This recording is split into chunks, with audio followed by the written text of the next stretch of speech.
Nursing പലർക്കും ഒരു തൊഴിൽ മാത്രമാണ്. പക്ഷേ ചിലർ അതിനെ ആത്മാർത്ഥതയും ഉത്തരവാദിത്വവും കൈമുതലാക്കി ഒരു ജോലി എന്നതിലുപരി സേവനത്തിന്റെ മനസ്സോടെ ഏറ്റെടുത്ത് ആ മേഖലയിൽ സ്വന്തം വ്യക്തിമുദ്ര പതിപ്പിക്കുന്നു. അങ്ങനെയുള്ള ഒരാളെ നമുക്കിന്ന് പരിചയപ്പെടാം. നമസ്കാരം. ഇന്ന് നമ്മുടെ അതിഥിയായി എത്തിയിരിക്കുന്നത് ആതുര സേവനത്തെ വെറുമൊരു ജോലിയായി കാണാതെ അതിനെ ആത്മാർത്ഥമായി കരുണയോടും സ്നേഹത്തോടും ഒരു സമർപ്പണ മനോഭാവത്തോടെ കണ്ട വിജേഷ് വേലായുധനാണ്. എന്റെ സുഹൃത്തുകൂടിയായ അദ്ദേഹത്തിന്റെ ഈ സേവന പാതയെക്കുറിച്ച് നമുക്ക് ചോദിച്ചറിയാം. വിജേഷ് കേരള വിഷനിലേക്ക് സ്വാഗതം. Thank you.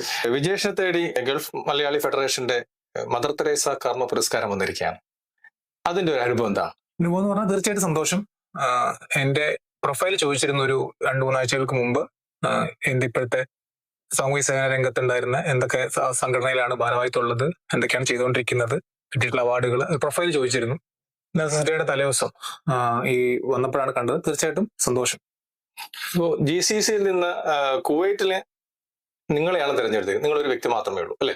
തീർച്ചയായിട്ടും. ഇപ്പോ ആതുര സേവന രംഗത്ത് എന്നൊരു പ്രത്യേകത അതിനുണ്ടോ, അല്ല നിങ്ങളുടെ സാമൂഹ്യ സേവന പ്രവർത്തനങ്ങൾക്ക് തുടരെയുള്ള ഒരു അവാർഡാണോ അത്?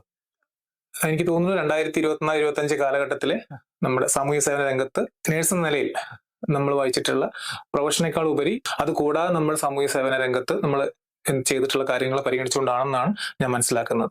ഓക്കെ. അതായത് നിങ്ങളുടെ പ്രൊഫഷണൽ ജോലിക്ക് പുറമെ ഇതൊരു സേവനമായിട്ട് തന്നെ നിങ്ങൾ കൊണ്ടു നടക്കുന്നുണ്ട്. അപ്പൊ ഏതൊക്കെ സംഘടനയാണ്, അല്ലെ ഏതൊക്കെ സംഘടന മുഖാന്തരമാണ് നിങ്ങൾ അതൊക്കെ ചെയ്യുന്നത്? നിലവില് Indian nurses federation of Kuwait INFOK എന്ന സംഘടനയുടെ പ്രസിഡന്റാണ് ഞാനിപ്പോ. ഏകദേശം 8,000-ഓളം അംഗങ്ങളുള്ള സംഘടനയാണ്. മിനിസ്ട്രിയിൽ വർക്ക് ചെയ്യുന്ന ministry of interior, ministry of health, social affairs, education, എല്ലാ മിനിസ്ട്രികളിലും നഴ്സുമാർ അടങ്ങുന്ന സംഘടനയാണ്. എല്ലാ ഭാഗത്തുള്ള നഴ്സുമാർ അതിനകത്തുണ്ട്. നമുക്ക് സേവനത്തിനുള്ള ഒരു പ്ലാറ്റ്ഫോം വളരെ വലുതാണ്. നമുക്കൊരു രോഗികളുടെ കാര്യങ്ങൾ അന്വേഷിക്കാനാണെങ്കിലും അല്ലെങ്കിൽ ഇവിടുത്തെ സാഹചര്യം നിയമവ്യവസ്ഥകൾ പാലിച്ചുകൊണ്ടുള്ള എന്തെങ്കിലും ഒരു അപ്പോയിന്റ്മെന്റ് എടുക്കാനാണെങ്കിലൊക്കെ നമുക്ക് ഈ ഒരു സഹായം വളരെ വലുതാണ്. കൂടാതെ സാരഥി എന്ന സംഘടനയിൽ നമുക്കുണ്ട്, തനിമ സംഘടന ഉണ്ട്, കോഴിക്കോട് ജില്ലാ പ്രവാസി അസോസിയേഷൻ ഉണ്ട്. അപ്പോൾ ഇതൊക്കെ നമുക്ക് ഒരു കൂട്ടായിട്ടുള്ള ഒരു പ്ലാറ്റ്ഫോമുകളാണ് നമുക്ക് ചെയ്യാൻ പറ്റുന്നത്. അപ്പം സേവനം ചെയ്യുക എന്ന മനോഭാവത്തോട് കൂടി തന്നെ തിരഞ്ഞെടുത്തൊരു മേഖലയാണോ ഈ ആതുര സേവനം? കണ്ടു വളർന്നത് അങ്ങനെയാണ്. അച്ഛനാണ് എന്റെ ഹീറോ എന്ന് പറയില്ലേ.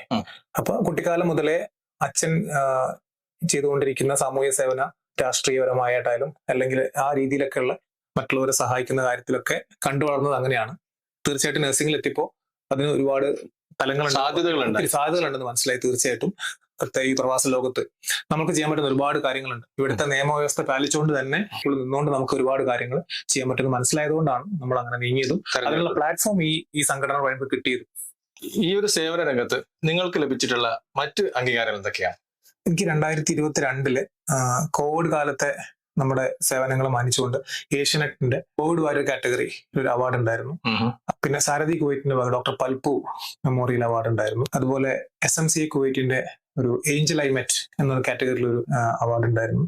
പിന്നെ കുവൈറ്റിലെ മറ്റ് പ്രമുഖ ജില്ലാ അതുപോലെ തന്നെ സാംസ്കാരിക സംഘടനയിൽ നിന്നൊക്കെ നമുക്ക് ആ സമയത്തുള്ള കോവിഡ് കാലത്തെയും അതിനുശേഷമുള്ള കാലത്തെയൊക്കെ അംഗീകാരങ്ങൾ നിലച്ചുകൊണ്ട് നിരവധി അംഗീകാരങ്ങളും ഒക്കെ ആയിട്ട് വന്നിട്ടുണ്ട്. ഈ കോവിഡ് കാലത്ത് നിങ്ങൾ ഫേസ് ചെയ്തിരിക്കുന്ന സേവനം ഏത് രീതിയിലേക്കായിരുന്നു? തീർച്ചയായിട്ടും കോവിഡ് കാലത്തെ നമ്മൾ വീണ്ടും ഓർക്കാൻ ആഗ്രഹിക്കാത്തൊരു സിറ്റുവേഷനാണ് കോവിഡ് കാലത്ത് ഉണ്ടായിരുന്നത്. ഈ കോവിഡ് വന്നപ്പോൾ എന്താണെന്ന് അറിയാത്തൊരു സിറ്റുവേഷനിൽ പെട്ടെന്ന് തന്നെ അതിന്റെ മേലധികാരികളൊക്കെ അതിന്റെ കാര്യങ്ങൾ ഏറ്റെടുക്കുകയും പെട്ടെന്ന് നമുക്ക് ഹോസ്പിറ്റലിൽ സ്റ്റാർട്ട് ചെയ്യാൻ പറ്റി കോവിഡിന് വേണ്ടി മാത്രം.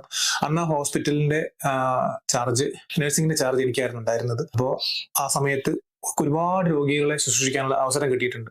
അതിന് നിരവധി നഴ്സുമാരുടെ കൂട്ടായ്മകൾ, സഹായങ്ങൾ കിട്ടിയിട്ടുണ്ട്. ഇപ്പോഴും അവരായിട്ടുള്ള ബന്ധം ഇപ്പോഴും നിലനിർന്നു പോന്നിട്ടുണ്ട്.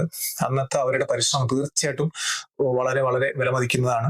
ഒരുപാട് രോഗികളെ നമ്മൾ അവിടെ അഡ്മിറ്റ് ചെയ്ത് ചികിത്സിച്ച് ഭേദമാക്കി സഹായിക്കാൻ പറ്റിയിട്ടുണ്ട്.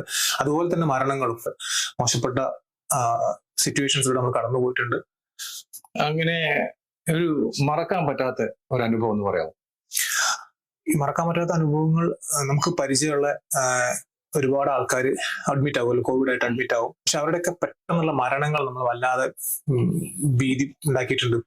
ഞെട്ടലോടെ നമ്മൾ കണ്ടെടുത്ത് പരിചയമുള്ള ആൾക്കാരുണ്ട്. പക്ഷെ ഈ കോവിഡിന്റെ ഒരു പ്രോഗ്രസ് എന്ന് പറഞ്ഞാൽ പെട്ടെന്നാണത് രോഗം മൂർച്ഛിക്കുകയും ശ്വാസം മുട്ടൽ വരികയും പിന്നെ വെന്റിലേറ്ററിലേക്ക് മാറ്റി കഴിയുമ്പോൾ പിന്നെ ആൾ മരണത്തിലേക്ക് നീങ്ങിക്കൊണ്ടിരിക്കുന്ന സിറ്റുവേഷൻ. അതുപോലെ ഈ മരിക്കുന്നതിന് തൊട്ട് മുമ്പ് ഈ വെന്റിലേറ്ററിലേക്ക് മാറ്റുമ്പോഴേ അപ്പൊ അവർ അവസാനമായിട്ട് വീട്ടിലേക്ക് ഇങ്ങനെ ഫോണിൽ വീഡിയോ കോൾ വിളിക്കും. അപ്പൊ നമുക്കറിയാം ഇവരുടെ ഈ വെന്റിലേറ്റർ മാറിക്കഴിഞ്ഞാലുള്ള സിറ്റുവേഷൻ പിന്നെ മോശമാവാൻ നമുക്കറിയാം. പക്ഷെ ഇവരിത് അറിയാതെ വീട്ടിലേക്ക് വിളിച്ച് വീട്ടുകാരോട് പറയുന്ന ഒരു സീൻ ഉണ്ട്. എന്നിട്ട് വീഡിയോ കോൾ വിളിച്ച് ഫോൺ ഓഫ് ആക്കി നമ്മളെ തരുന്ന ഒരു സിറ്റുവേഷൻ ഉണ്ട്. അത് നമുക്ക് ഇപ്പോഴും ആ കോഡിനെ കുറിച്ച് ഓർക്കുമ്പോൾ നമുക്ക് ആ കൂട്ടത്തിൽ ജീവൻ വിട്ടുപോയ കുറെ ആൾക്കാരുണ്ട്. നഴ്സുമാരായിട്ടുള്ള ആൾക്കാരൊക്കെ നമ്മൾ വിട്ടുപോയിട്ടുണ്ട്. എല്ലാവരുടെയും ആരോഗ്യം മറന്ന് ജോലി ചെയ്തിട്ടുള്ള എല്ലാ ആൾക്കാരും ഈ സമയത്ത് ഓർക്കാനോടുള്ള അവസരമാണ്. Thank you. ഈ രോഗികളുമായിട്ട് ഇടപഴകുമ്പോൾ ഏറ്റവും പ്രധാനമായി വേണമെന്ന് തോന്നുന്ന കാര്യം എന്താണ്? എനിക്ക് തോന്നുന്നു രോഗികളുടെ സമീപനം തന്നെയാണ് ഏറ്റവും വളരെ നമുക്ക് എല്ലാവർക്കും വേണ്ടത്. ഓഫ്കോഴ്സ് പഠിക്കുമ്പോഴൊക്കെ നമ്മൾ പഠിപ്പിക്കുന്നത് അങ്ങനെ തന്നെയാണ്. നമ്മുടെ അപ്രോച്ച് ആണ് ഏറ്റവും വലിയ. ഓഫ്കോഴ്സ് നമുക്ക് അറിവ് വേണം, സ്കില്ല് വേണം. ഓക്കെ, നോളജ്, സ്കിൽ, ആറ്റിറ്റ്യൂഡ്, ഇങ്ങനെയാണ് നമ്മൾ പോകുന്നത്. തീർച്ചയായിട്ടും പഠിക്കുമ്പോൾ നമുക്ക് അറിവുണ്ട്, പിന്നെ വർക്ക് ചെയ്യുമ്പോൾ നമുക്ക് സ്കില്ല് കിട്ടുന്നുണ്ട്. പിന്നെ നമ്മുടെ മനോഭാവമാണ് രോഗികളോടുള്ള. കാരണം ഒരു ഹോസ്പിറ്റലിലേക്ക് വരുമ്പോൾ വന്ന് കഴിയുമ്പോൾ വന്ന ശേഷമുള്ള ആ കാലഘട്ടത്തിൽ നമ്മൾ അവരോട് കാണിക്കുന്ന ഒരു ആറ്റിറ്റ്യൂഡ് അല്ലെങ്കിൽ മനോഭാവം അല്ലെങ്കിൽ നമ്മുടെ അവരോടുള്ള സമീപനം വളരെ ഇമ്പോർട്ടന്റ് ആണ്. നമ്മുടെ ഈ പുതിയ തലമുറയോട് ഈ നഴ്സിംഗ് സേവനത്തെ കുറിച്ച് എന്താണ് പറയാനുള്ളത്? ഏത് കാലത്തും ജോലി കിട്ടാൻ സാധ്യതയുള്ള, ഒരുപാട് വേറെ മേഖലയിലേക്ക് മാറാൻ അവസരമുള്ള, പഠിക്കാനും പഠിപ്പിക്കാനും അവസരമുള്ള, ഒത്തിരി ഉയർച്ചയിലേക്ക് പോകാൻ അവസരമുള്ള സേവനം തന്നെയാണ് നഴ്സിംഗ്. ഈ നഴ്സിംഗ് സേവനം എന്ന് പറയുന്നത് ഒരു പ്രത്യേക ഒരു ഇതിൽ ഒതുങ്ങി നിൽക്കുന്നില്ല. അത് വ്യാപകമായിട്ട് എല്ലാ മേഖലയിലും വേണ്ടതാണ് അല്ലെങ്കിൽ ഉണ്ട് എന്ന് തന്നെ ഉറച്ചു വിശ്വസിക്കുന്നു. തീർച്ചയായിട്ടും ഞാൻ പറഞ്ഞല്ലോ. കാരണം ന്യൂബോൺ തൊട്ട് ഡെലിവറി സമയത്ത് ഉണ്ടാവുന്ന ഒരു ഗർഭിണി അനുഭവിക്കുന്ന കുറെ മാനസികമായും ശാരീരിക ബുദ്ധിമുട്ടുകളുണ്ട്.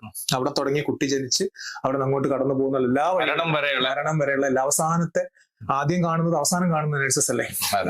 അപ്പോൾ നിങ്ങൾ ഈ പറഞ്ഞ ഈ സേവന രംഗത്ത് കുവൈറ്റില് നിങ്ങളെ സഹായിച്ചിരിക്കുന്ന സംഘടനകളോ വ്യക്തികളോ ഒക്കെ ഉണ്ടാവും? ഞാൻ പ്രവർത്തിക്കുന്നത് ഇൻഫോക്കിലാണെങ്കിൽ അതുപോലെ തന്നെ ഫർവാനെ ബേസ് ചെയ്തിട്ടുള്ള ഒരു നൈറ്റിംഗേൽസ് ഓഫ് കുവൈറ്റ്, നോക്ക് എന്ന സംഘടനയുണ്ട്. അതുപോലെ UNA ഇവിടെ ഉണ്ട്, കുവൈറ്റിലുണ്ട്. പിന്നെ KMF ഉണ്ട്. പിന്നെ അതുപോലെ കുവൈറ്റിലെ എല്ലാ പ്രമുഖ സംഘടന, നഴ്സിംഗ് സംഘടന ഞാൻ പറഞ്ഞത്, നഴ്സിംഗ് ആരോഗ്യമേഖല സംഘടനകളാണ് ഇതൊക്കെ.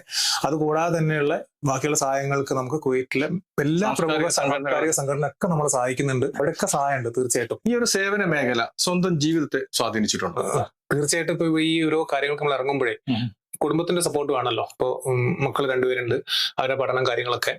അപ്പോ അത് നമ്മളെ ബാക്കി ഭാഗം ഏറ്റെടുക്കുന്നതുകൊണ്ടാണല്ലോ നമുക്ക് ഇതൊക്കെ ചെയ്യാൻ പറ്റുന്നത്. ഒന്ന് തീർച്ചയായിട്ടും അപ്പൊ ആ ഒരു സപ്പോർട്ട് ഭയങ്കര ഇമ്പോർട്ടന്റ് ആണ്. കുടുംബത്തിന്റെ ആയിട്ടുള്ള സപ്പോർട്ടുകൾ വളരെ വലുതാണ്. അതും കുടുംബം, ഭാര്യ, 2 കുട്ടികൾ. വിബി പ്രൈവറ്റ് കമ്പനിയിൽ അക്കൗണ്ട്സിൽ വർക്ക് ചെയ്യുന്നു. മോള് മാളവിക 9ാം ക്ലാസ്സിൽ പഠിക്കുന്നു. മോൻ ഗൗതം വിജേഷ് ഭവൻസിലെ UKG പഠിക്കുന്നു. നാട്ടില് കോഴിക്കോടാണ് സ്വദേശം. എന്ത് തന്നെയായാലും വിജേഷ് വേലായുധനെ തേടിയെത്തിയ പുരസ്കാരങ്ങൾ വെറുതെ ആയില്ല. തന്റെ ആത്മാർത്ഥമായ സേവനത്തെ പ്രകീർത്തിച്ചുകൊണ്ട് തന്നെയാണ്. ഇനിയും കൂടുതൽ അവസരങ്ങൾ ഉണ്ടാകട്ടെ. എല്ലാ ആശംസകളും നേരുന്നു. കേരള വിഷന് വേണ്ടി ക്യാമറാമാൻമാരായ ആദിത്യനും അദ്വൈതിനോടൊപ്പം IVS ദിനേഷ് വെങ്ങര.